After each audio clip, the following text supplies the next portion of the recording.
I held up my fingers one at a time to help me keep track.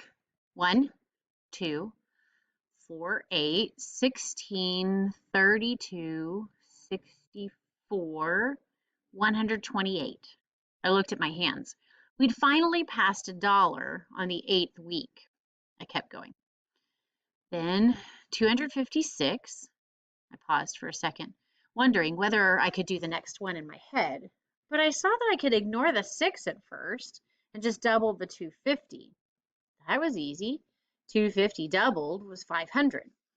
Double the 6 and add it back in, and the result was 512. I kept going. Next is 512. I had all 10 fingers up now.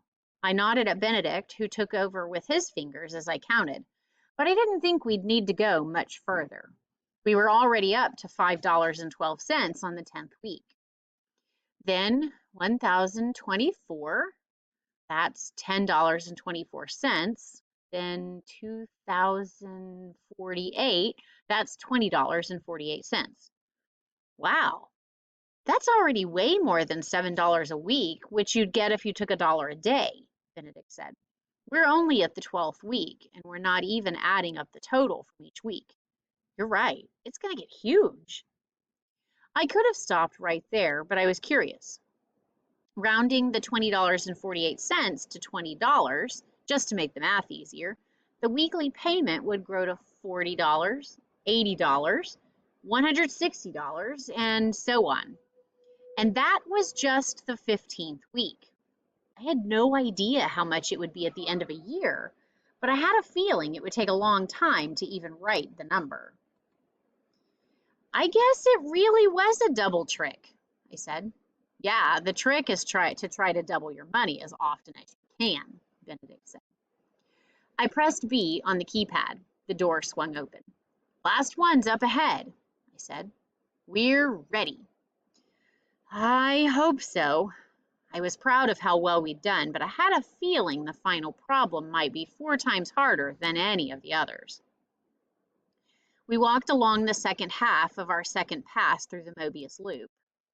We were now looking at the bottom half of the second door. We'd already done the problem on the top half during our first pass through the loop when we'd been walking on the ceiling. There was a screen, but there was no problem. Instead of a keypad, there was a whole keyboard. I hadn't noticed that before in the darkness. Welcome to infinity, a familiar voice said. You have this much time to solve the problem. Numbers started streaming across the screen, flowing faster and faster until they were a blur. I'm starting to not like this, Benedict said. I didn't like it either. I sort of knew what infinity was, but I didn't think I really understood it. You can solve the problem or remain in this infinite loop, the voice said. What's the problem? I asked. A hotel has infinite rooms, each of which can hold only one guest. Every room is filled, so the hotel also has infinite guests. Do you understand so far? Yeah, I said. That didn't seem too hard to imagine as long as I didn't think about it too closely. The rooms went on forever. I'm getting an infinite headache, Benedict said. I shushed him and waited for the rest of the problem. Infinite more guests show up. How can you find rooms for all of them without asking any of the current guests to leave? What? I asked. The voice repeated the question. Then it added, take your time. You're allowed to make infinite guesses. Benedict stepped past me and typed, build more rooms. Wrong, the voice said. Benedict stepped away from the keyboard. Well, that was the best I could do. Any ideas? Not yet, but we've solved every problem, and we've done it using things we've known. We have to be able to do this one. What do we know about infinity? It's big, Benedict guessed. Yeah, but it's more than big. It's endless. Let's try that, Benedict said. He typed. Put all the new people at the end after the guests who are already there. Wrong, the voice said. There is no end to an infinite number of rooms already filled with an infinite number of guests. Nice try. Go on, you have infinite guesses remaining. Ah, forget it, Benedict said. This is a trap. Dr. Thagoras and his robot want the two of us to stay here forever. I never did trust the two of them.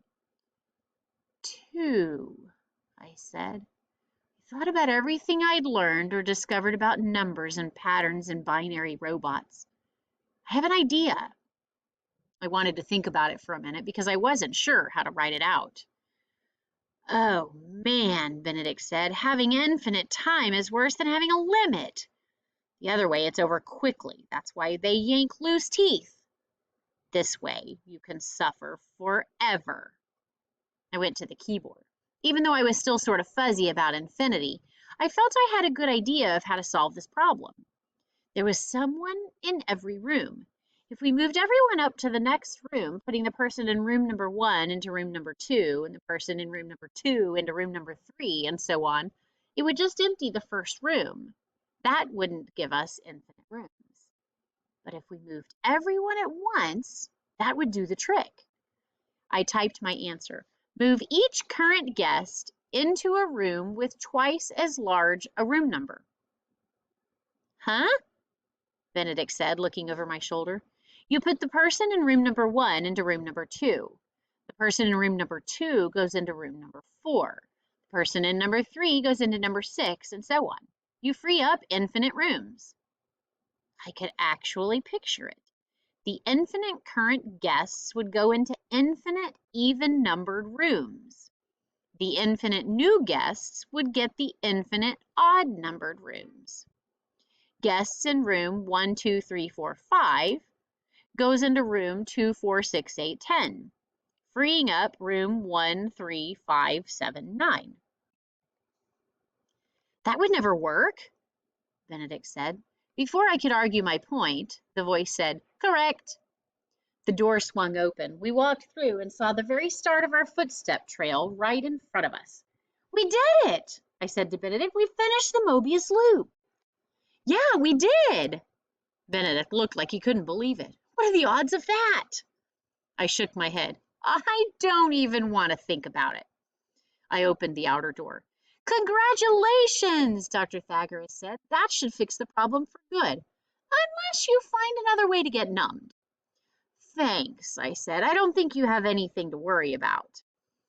We aren't planning to have any more conversations with robots. Benedict walked over to Cypher. Hold on. I have one more thing to say to you. He poked the robot in the chest. Numbers are... No! I shouted. Awesome, Benedict said. I love numbers. He leaned over and gave Cypher a hug. Cypher said, 1 + 1 is 2. I dragged Benedict away from his new pal, and we headed out of the museum. Now we just have to survive one more thing, he said. What's that? I asked. Getting our math tests back tomorrow. That's not going to be fun. Not fun at all, I said. I could already imagine the look of disappointment in Miss Fractali's eyes.